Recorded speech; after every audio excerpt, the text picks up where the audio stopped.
sul saan aru, mingi... kui sa ütled, et 10-15 objekti sul on iga kuu anda, siis too No, on teine tera. no nii Aga palju see, sa et ma jõuaks peaks ära teha, ma arvan. 10-15, kui ma peaks...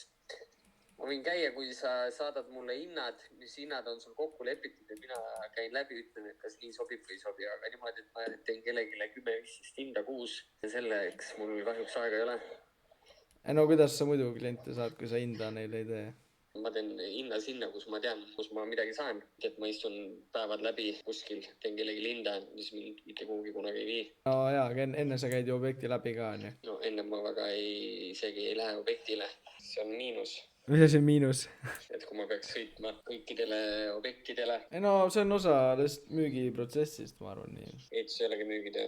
Mis ta on siis? Ehituses loeb kiirus ja raha. Kõik huvitab, kui odavalt sa lihtsalt midagi ära teed. Kindlasti võib olla neid ka, jah. Aga aitäh, et sa vastu võtsid ikka. Oli tore vestelda. Jah, teeme nii. Okei, kõik head sulle. Sulle ka.